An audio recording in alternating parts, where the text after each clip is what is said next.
ಪ್ರೇಮಿಗೆ ಚಾಕು ಇರಿದ ಪ್ರಿಯತಮೆ ಪ್ರಕರಣಕ್ಕೆ ತಿರುವು ಏನದು ಎಲ್ಲವನ್ನ ನೋಡ್ತಾ ಹೋಗೋಣ ಕರ್ನಾಟಕ ಟಾಪ್ 20ಯಲ್ಲಿ 2024ರ ನವೆಂಬರ್ನಲ್ಲಿ ಪ್ರೀತಿ ಪ್ರೇಮದ ಹೆಸರಲ್ಲಿ ಟ್ಯೂಷನ್ ಟೀಚರ್ ವಿದ್ಯಾರ್ಥಿನಿಯನ್ನ ಅಪಹರಿಸಿದ್ದ ಘಟನೆ ನಡೆದಿತ್ತು.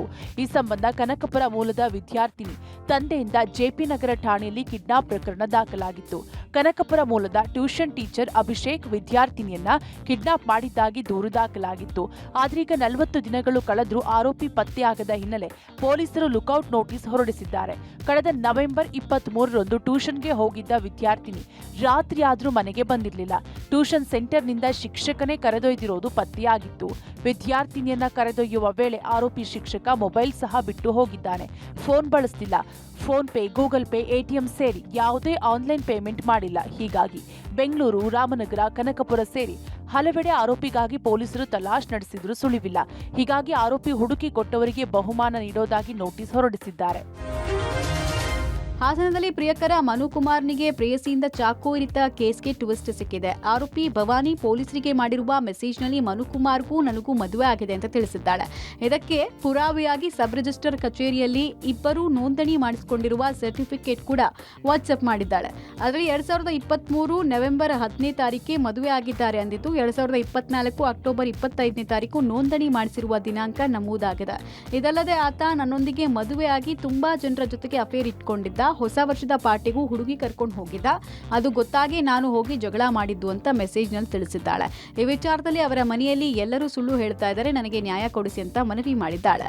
ಇನ್ನೊಂದು ಕಡೆ ನಿನ್ನೆ ಆರೋಪಿ ಭವಾನಿಯನ್ನ ಬಂಧಿಸಿದ್ದ ಬಡಾವಣೆ ಪೊಲೀಸರು ನ್ಯಾಯಾಲಯಕ್ಕೆ ಹಾಜರುಪಡಿಸಿ 14 ದಿನಗಳ ಕಾಲ ನ್ಯಾಯಾಂಗ ಬಂಧನಕ್ಕೆ ಒಪ್ಪಿಸಿದ್ದಾರೆ. ನಿನ್ನೆ ರಾತ್ರಿ ಭವಾನಿಯನ್ನ ಪೊಲೀಸರು ಜಿಲ್ಲಾ ಕಾರಾಗೃಹಕ್ಕೆ ಕಳಿಸಿದ್ದಾರೆ. ಕೇವಲ 50,000 ಹಣಕ್ಕಾಗಿ ತುಂಬು ಗರ್ಭಿಣಿ ಹತ್ಯೆ ಮಾಡಿದ್ದ ಪಾಪಿ ಈಗ ಪೊಲೀಸರ ಆತಿಥ್ಯವಾಗಿದ್ದಾನೆ. ಬೆಳಗಾವಿ ಜಿಲ್ಲೆಯ ಅಥಣಿ ತಾಲೂಕಿನ ಚಿಕ್ಕೂಡ ಗ್ರಾಮದಲ್ಲಿ 9 ತಿಂಗಳ ಗರ್ಭಿಣಿ ಹತ್ಯೆ ಪ್ರಕರಣವನ್ನು ಪೊಲೀಸರು ಭೇದಿಸಿದ್ದಾರೆ.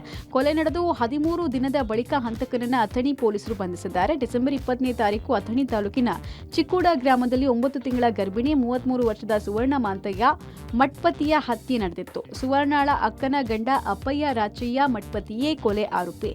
ಬಾಗಲಕೋಟೆ ಜಿಲ್ಲೆಯ ತೇರದಾಳದಿಂದ ಬಂದು ಕೊಲೆ ಮಾಡಿ ಅಪ್ಪಯ್ಯ ಪರಾರಿಯಾಗಿದ್ದ. ಮಹಾರಾಷ್ಟ್ರದ ಮೀರಜ್ನಲ್ಲಿ ಹಂತಕ ಅಪ್ಪಯ್ಯನನ್ನ ಪೊಲೀಸರು ಬಂಧಿಸಿದ್ದಾರೆ. ಆರೋಪಿ ಅಪ್ಪಯ್ಯಗೆ ಕೆಲ ತಿಂಗಳ ಹಿಂದೆ ಸುವರ್ಣ 50,000 ಹಣ ಸಾಲ ಕೊಟ್ಟಿದ್ಲು. ಹೆರಿಗೆ ಖರ್ಚಿಗಾಗಿ ಸಾಲ ವಾಪಸ್ ಕೇಳಿದ್ರು ಅಪ್ಪಯ್ಯ ಕೊಟ್ಟಿರಲಿಲ್ಲ. ಪದೇ ಪದೇ ಹಣ ಕೇಳಿದ್ದಕ್ಕೆ ಪ್ಲಾನ್ ಮಾಡಿ ಕೊಲೆ ಮಾಡಿದ್ದ. ಅಂತ್ಯಕ್ರಿಯೆ ವೇಳೆಯೂ ದೂರವೇ ಇದ್ದ. ಇದನ್ನು ಗಮನಿಸಿದ ಪೊಲೀಸರು ಶಂಕೆಗೊಂಡು ವಿಚಾರಣೆ ನಡೆಸಿದಾಗ ಸತ್ಯ ಬಯಲಾಗಿದೆ. ಅಪ್ಪಯ್ಯ ರಾಚಯ್ಯ ಮಠಪತಿ ಅಂತ ಹೇಳ್ಬಿಟ್ಟು ವಶಕ್ಕೆ ಪಡೆದುಕೊಂಡು ಅವ್ರನ್ನ ವಿಚಾರಣೆ ಮಾಡಿದಾಗ ಹೌದು ಕೊಲೆ ಮಾಡಿರೋದು ತಾನೇ ಅನ್ನೋಂಥ ಒಂದು ವಿಚಾರವನ್ನ ಒಪ್ಕೋತಾನೆ. ಉಡುಪಿ ಜಿಲ್ಲೆ ಕುಂದಾಪುರ ತಾಲೂಕಿನ ಗಂಗೋಳಿ ಗ್ರಾಮ ಪಂಚಾಯತ್ ಕಚೇರಿಯಲ್ಲಿ ಮುಸ್ಲಿಂ ಮೌಲ್ವಿಯೊಬ್ಬರು ಪ್ರಾರ್ಥನೆ ಮಾಡಿರುವುದು ವಿವಾದಕ್ಕೆ ಎಡೆ ಮಾಡಿಕೊಟ್ಟಿದೆ. ಗ್ರಾಮ ಪಂಚಾಯಿತಿ ಕಚೇರಿಯಲ್ಲಿ ಮುಸ್ಲಿಂ ಮೌಲ್ವಿ ಪ್ರಾರ್ಥನೆ ಮಾಡ್ತಾ ಇರುವ ವಿಡಿಯೋ ಸಾಮಾಜಿಕ ಜಾಲತಾಣದಲ್ಲಿ ಹರಿಬಿಟ್ಟ ಹಿಂದೂ ಸಂಘಟನೆಗಳು ಅಸಮಾಧಾನ ಹೊರಹಾಕಿದೆ. ಬೈಂದೂರು ವಿಧಾನಸಭಾ ಕ್ಷೇತ್ರಕ್ಕೆ ಸೇರುವ ಗಂಗೋಳಿಯಲ್ಲಿ ಕಾಂಗ್ರೆಸ್ ಎಸ್ಡಿಪಿಐ ಅಧಿಕಾರ ಹಂಚಿಕೆ ವೇಳೆ ಘಟನೆ ಆಗಿದೆ. ಕಾಂಗ್ರೆಸ್ ಸದಸ್ಯೆ ಜಯಂತಿ ಕಾರ್ವಿಗೆ ಅಧ್ಯಕ್ಷ ಸ್ಥಾನ, ಎಸ್ಡಿಪಿಐನ ತಬ್ರೀಜ್ಗೆ ಉಪಾಧ್ಯಕ್ಷ ಸ್ಥಾನ ಸಿಕ್ಕಿತ್ತು. ಉಪಾಧ್ಯಕ್ಷರಾಗಿ ಅಧಿಕಾರ ಸ್ವೀಕರಿಸುವ ವೇಳೆ ಎಸ್ಡಿಪಿಐ ಮುಖಂಡರು ಮುಸ್ಲಿಂ ಮೌಲ್ವಿಯಿಂದ ದುವಾ ಮಾಡಿಸಿದ್ದಾರೆ ಎನ್ನಲಾಗಿದೆ. ಗುರುವಾರ ಸಂಜೆ ನಡೆದ ಮೌಲ್ವಿ ಪ್ರಾರ್ಥನೆಗೆ ಆಕ್ಷೇಪ ಕೇಳಿಬಂದಿತ್ತು. ಇದರ ಬೆನ್ನಲ್ಲೇ ಇಂದು ಕಾಂಗ್ರೆಸ್ ಸದಸ್ಯರಿಂದ ಗಂಗೋಳಿ ಪಂಚಾಯತ್ನಲ್ಲಿ ಗಣಪತಿ ಹೋಮ ನಡೆಸಿತು. ಪಂಚಾಯತ್ನ ಅಧ್ಯಕ್ಷೆ ಜಯಂತಿ ನೇತೃತ್ವದಲ್ಲಿ ಗಣಪತಿಗೆ ಹೋಮ ನಡೆದಿದೆ. 30 ವರ್ಷ ಬಿಜೆಪಿ ತೆಕ್ಕೆಯಲ್ಲಿದ್ದ ಪಂಚಾಯತ್ ಅಧಿಕಾರ 2 ದಶಕದ ಬಳಿಕ ಕಾಂಗ್ರೆಸ್ ಪಾಲಾಗಿದೆ. ಎಸ್ಡಿಪಿಐ ಜೊತೆಗೆ ಮೈತ್ರಿ ಮಾಡಿಕೊಂಡು ಕಾಂಗ್ರೆಸ್ ಅಧಿಕಾರ ಹಿಡಿದಿದೆ. 12 ಸದಸ್ಯರ ಬಲ ಹೊಂದಿರುವ ಕಾಂಗ್ರೆಸ್ಗೆ ಎಸ್ಡಿಪಿಐನ 7 ಸದಸ್ಯರು ಬೆಂಬಲ ಕೊಟ್ಟಿದ್ದಾರೆ. ಪಂಚಾಯತ್ನಲ್ಲಿ ಬಿಜೆಪಿಗೆ 12 ಸದಸ್ಯ ಬಲ ಹೊಂದಿದೆ. ಸಿಎಂ ಸಿದ್ದರಾಮಯ್ಯ ತವರು ಕ್ಷೇತ್ರದಲ್ಲೇ ಬಹಿಷ್ಕಾರದಂತಹ ಸಾಮಾಜಿಕ ಪಿಡುಗು ಇನ್ನೂ ಜೀವಂತವಾಗಿದೆ. ಮೈಸೂರಿನ ಸಿದ್ದರಾಮನಹುಂಡಿ ಗ್ರಾಮದ ಕೂಗಳತೆ ದೂರದಲ್ಲಿರುವ ಶ್ರೀನಿವಾಸಪುರದಲ್ಲಿ ದಲಿತ ಕುಟುಂಬಕ್ಕೆ 4 ವರ್ಷದಿಂದ ಬಹಿಷ್ಕಾರ ಹಾಕಲಾಗಿದೆ. ಗ್ರಾಮದ ಯಜಮಾನನ ಮಾತು ಕೇಳದಕ್ಕೆ ಸುರೇಶ್ ಎಂಬುವರ ಕುಟುಂಬಕ್ಕೆ ಬಹಿಷ್ಕಾರ ಹಾಕಿದ್ದಾರೆ. ಗ್ರಾಮದಲ್ಲಿ ನಡೆದ ಗಲಾಟೆ ವೇಳೆ ಸುರೇಶ್ಗೆ ಗ್ರಾಮದ ಹಿರಿಯರು 16,000 ದಂಡ ಹಾಕಿದ್ರು. ದಂಡ ಕಟ್ಟಲು ಶಕ್ತಿ ಇಲ್ಲದ ಸುರೇಶ್ ದಂಡ ಕಟ್ಟಲು ಸಾಧ್ಯವಿಲ್ಲ ಎಂದಿದ್ದಾರೆ.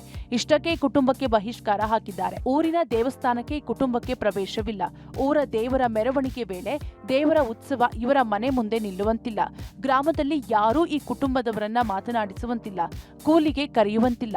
ಮನೆಯಲ್ಲಿ ಯಾರಾದರೂ ಸತ್ತರೆ ಹೆಣ ಹೊರಲು ಸಹ ಯಾರೂ ಹೋಗುವಂತಿಲ್ಲ ಎಂದು ನಿಯಮ ಜಾರಿ ಮಾಡಿ ಬಹಿಷ್ಕಾರ ಹಾಕಿದ್ದಾರೆ. ಯಾರಾದರೂ ಇವರ ಸಂಪರ್ಕಕ್ಕೆ ಬಂದ್ರೆ 5,000 ದಂಡ ವಿಧಿಸೋದಾಗಿ ಎಚ್ಚರಿಕೆ ಕೊಟ್ಟಿದ್ದಾರೆ.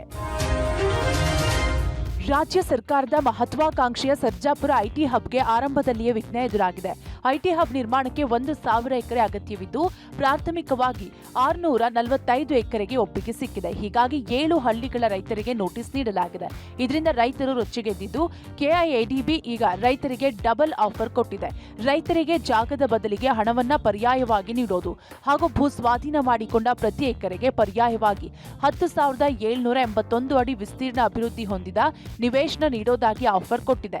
ರೈತರ ವಿರೋಧದಿಂದ ಕೆಐಎಡಿಬಿ ಕೂಡ ಅಡಕತ್ತರಿಯಲ್ಲಿ ಸಿಲುಕಿದೆ. ಹೀಗಾಗಿ ಸಚಿವರ ಗಮನಕ್ಕೆ ತಂದು ಇದನ್ನ ಬಗೆಹರಿಸುವ ಬಗ್ಗೆ ಚರ್ಚೆ ನಡೆಸಿದೆ. ಭೂ ಸ್ವಾಧೀನ ಸರ್ವೆಗೆ ಹೋದಾಗ ರೈತರು ಡ್ರೋನ್ ಕಿತ್ತು ಹಾಕಿ ಧ್ವಂಸ ಮಾಡಿರುವ ಘಟನೆಯೂ ನಡೆದಿದ್ದು ಸರ್ಕಾರದ ದೊಡ್ಡ ಪ್ರಾಜೆಕ್ಟ್ಗೆ ಹಿನ್ನಡೆಯ ಭಯವೂ ಕಾಡ್ತಿದೆ.